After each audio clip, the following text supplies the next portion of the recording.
आता कलरवरून पण तुमच्या लक्षात येईल. ब्लॅक कलर म्हणजे कोणता force? Black colour means Newton. Black colour म्हणजे Newton. Green colour, blue colour म्हणजे कोणता फोर्स? ब्ल्यू कलर म्हणजे होमो. ठीक आहे. देन रेड कलर म्हणजे कोणता फोर्स? Red is hetero.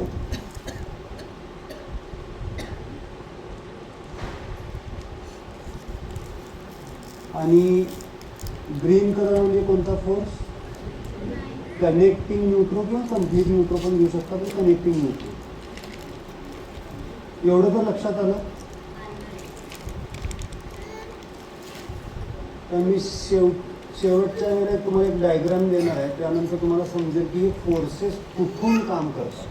म्हणजे उद्या आपण ते डिस्कस करू एक्झॅक्टली कुठून काम करतात. इसको क्या चाहिए दे दो. फाइल चाहिए इसको. एक ती जुनी फाइल एक आहे बघा.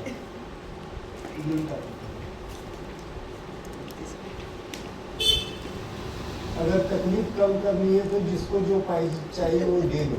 लेने की आदत डाल दो तो तकलीफ कम हो जाती है. हाँ.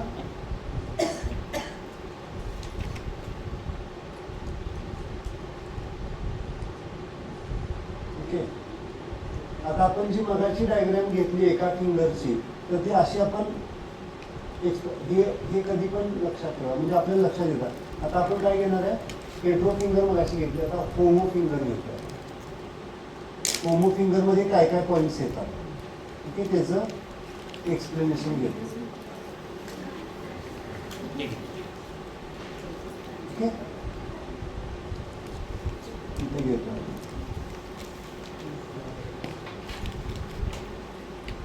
लक्षात येते डायग्रामॅटिक रिप्रेझेंटेशन. आपण काय केलं? होमो फिंगरला एनलार्ज करतोय आता, है ना, एनलार्ज.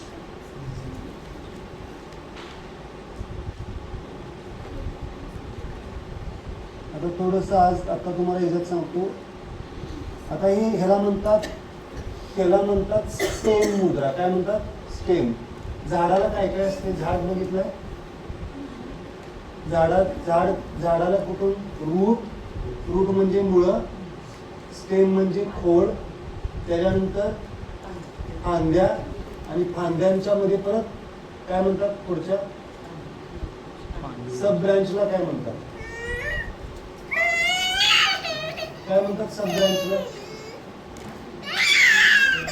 फांद्यातनं फांद्या निघाल्या त्याला काय म्हणतात?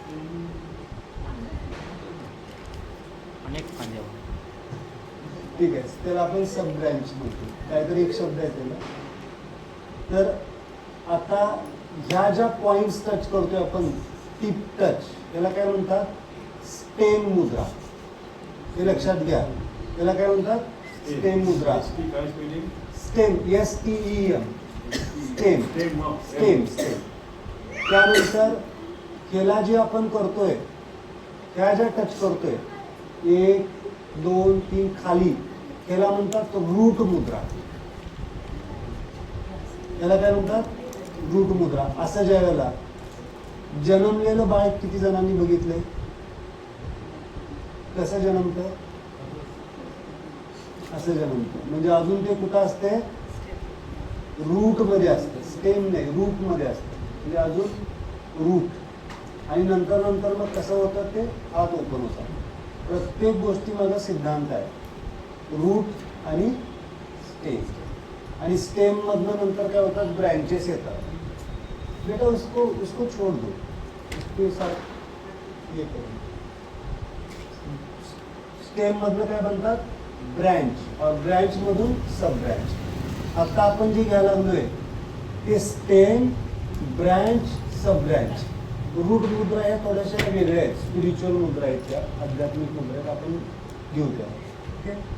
कोणतीही गोष्ट रूट लेवलला हील करायची असेल तर आपल्याला त्या वापरायच्या असतात, पण त्या कॉन्शियसली वापरावं लागतं, जागरूकतेने वापरावं लागतं.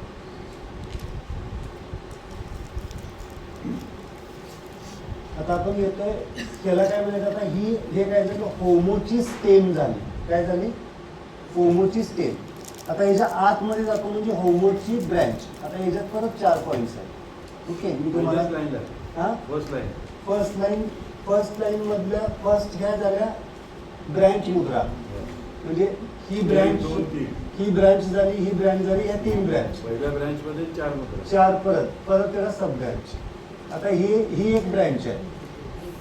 या स्टेम मध्ये 4, म्हणजे समजा एक झाड आहे, हे झाड आहे हा, ते झाडाचं काय स्टेम आहे, त्या स्टेम मधनं काय निघाल्या, त्या 2 ब्रँचेस निघाल्या हा, आणि या 2 ब्रँचेस मधनं काय निघाल्या, या सब ब्रँच निघाल्या. लक्षात, म्हणजे स्टेम, ब्रँच, सब ब्रँच. ओके,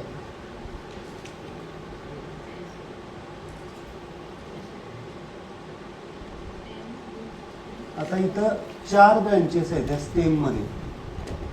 या स्टेम मध्ये किती आहेत, 4 ब्रँचेस. नख हे एक ब्रँच आहे. नखावर बघा किती पॉइंट्स निघू शकतात. नख बघा आपले, हे नख बघा दिसतंय, हे नख आहे हा.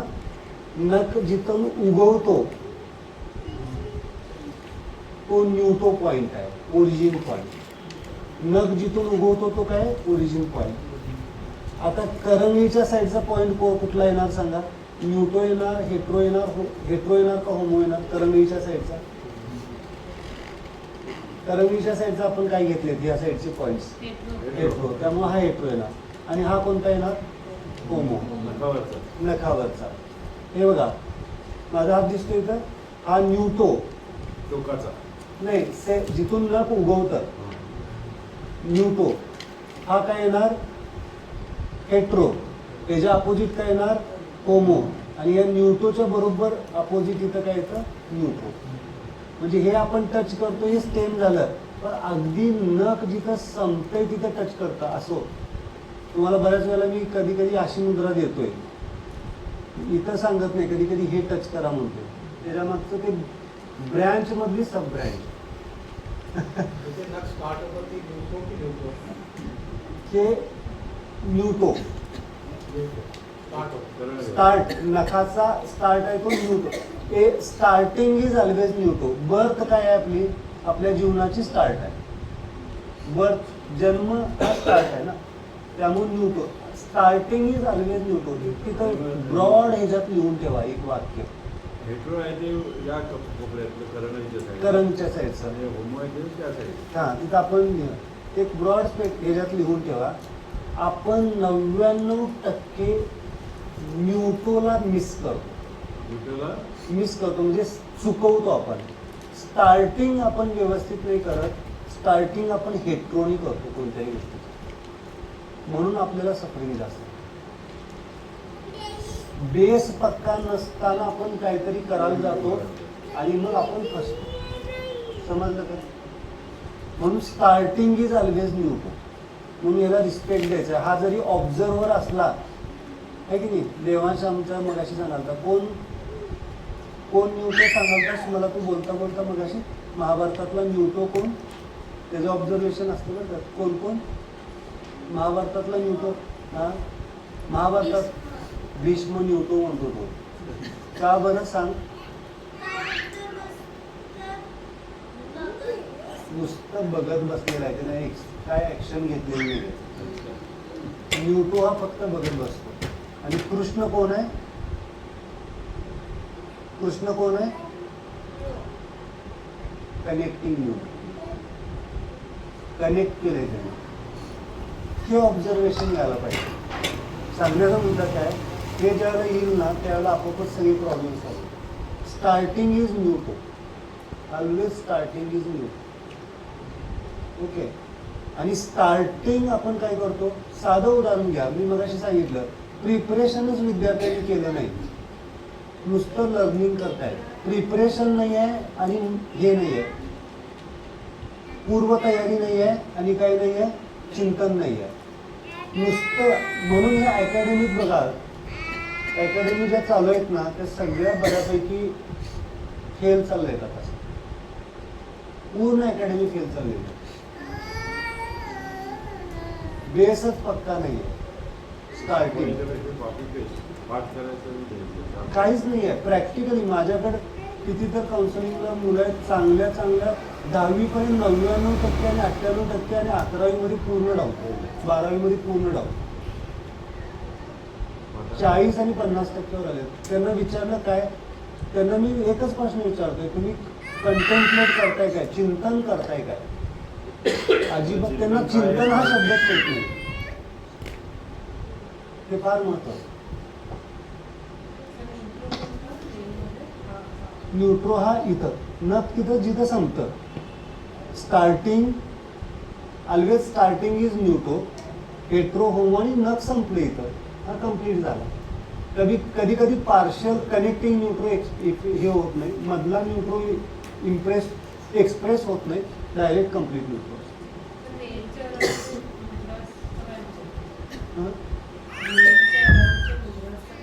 नेल्सच्या ब्रँच आहेत ना, सब ब्रँच. इथं पण काही पॉइंट्स आहेत, आपण रिलेशन मध्ये घेणार आहे ते पॉइंट. साधं उदाहरण देतो. This is couple relationship point. Couple म्हणजे हा नखांचं कपल रिलेशनशिप म्हणजे नवरा बायकोचं नातं हे कुठंतरी इम्बॅलन्स असेल तर या गोष्टी इम्पॉर्टंट. इम्बॅलन्स म्हणजे कधी कधी सफरिंग असेल, उजवा हात डावा हात आपण घेऊ शकतो. एक उदाहरण दिलं, असे बरेच पॉईंट्स आहेत.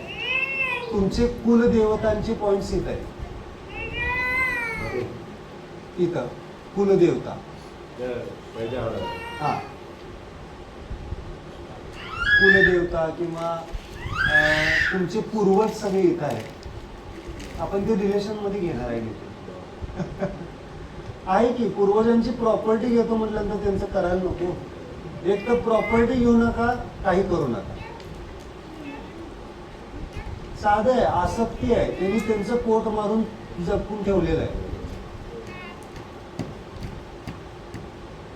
बऱ्यापैकी लिबरेट व्हायला पाहिजे.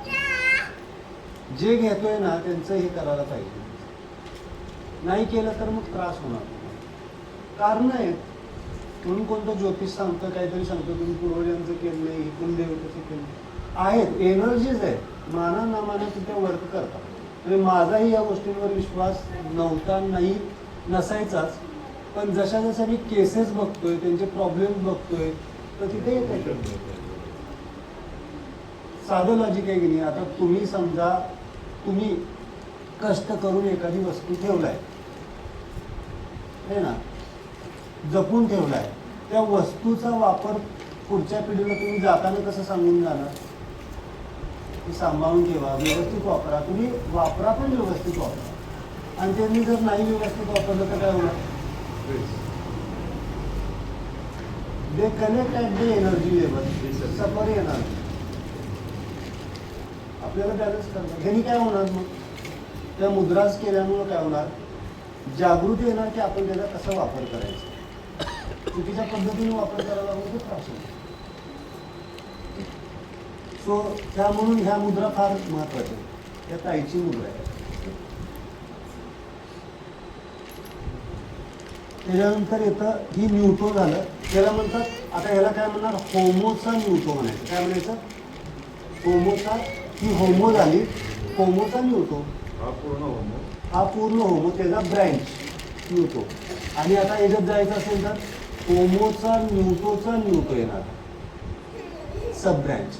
Homo neutro neutro, homo neutro hetero, homo neutro homo आणि होमो न्यूटो न्यूट्रो. हे कशासाठी येतं उपयोगाचं माहिती आहे का? मंत्रासाठी. हे सगळं बाहेरच्या बाजूला आहे. नाही नाही, इथंही नखावर, सगळं नखावर नखावर आहेत. नखावर 4 पॉईंट्स आहेत. आपण त्याच्यात जाऊ. हे मंत्रासाठी आहे. म्हणजे अगदी आपण कोणत्या एका गोष्टीला इन्फ्लुएन्स करायचं करू शकतो. म्हणजे सगळे मंत्र म्हणत बसायची गरज नाही आहे. आपण एक्झॅक्टली त्या देवतेपर्यंत किंवा त्या गोष्टीपर्यंत आपण पोचू शकतो. ही फॅक्ट आहे. स्टेम खोड खोड खोड. आता पूर्ण झाडाला सगळ्यात सोप्या मुद्रा कोणत्या आहेत? स्टेन मुद्रा आहे. आता मी जर तुम्हाला सांगितलं बाहेरचं मोठंच्या मोठं झाड आहे आणि त्या तुम्हाला झाडाला पूर्ण उद्या आपण जाणार आहे एक छानपैकी मोठा ह्याचा वृक्ष आहे, पिंपळाचाच आहे ना तो पलीकड, पिंपळाचा आहे ना, पिंपळाचा आहे का वडाचा आहे? पिंपळाचा आहे. ते पंकज सर आले होते माझे गुरु, त्याला आम्ही जवळपास 10-15 मिनिटं बसलो होतो. तिथे येऊन गेले ना ते, मी नक्की त्यांनी येऊन गेल्यानंतर आपण इथं शिबिर अरेंज करतो. त्या इथं येऊन ते मेडिटेट करून, इथं नाही पण ह्या इथं मेडिटेट म्हणजे हायेस्ट डायमेन्शन आहे, स्पिरिच्युअल डायमेन्शन. हो, ते कुठे असतं? भोपाळला असतं, वेगळ्या डायमेन्शनमध्ये. आमच्या घरातल्यांना पण मी बोलवलं नाही, कारण इंटरेस्टच नाही तर त्यांना कशाला बोलवायचं. पण जे साधक आहेत त्यांना इन्व्हाइट केलं. ते खूप स्पिरिच्युअल डायमेन्शनला आहे, म्हणजे प्रोफेसरांची डायरेक्ट स्टुडंट आहेत ना, म्हणजे आम्ही त्यांना ते म्हणतो ते त्यांचे डायरेक्ट स्टुडंट, कोरियन प्रोफेसरांची ते डायरेक्ट स्टुडंट.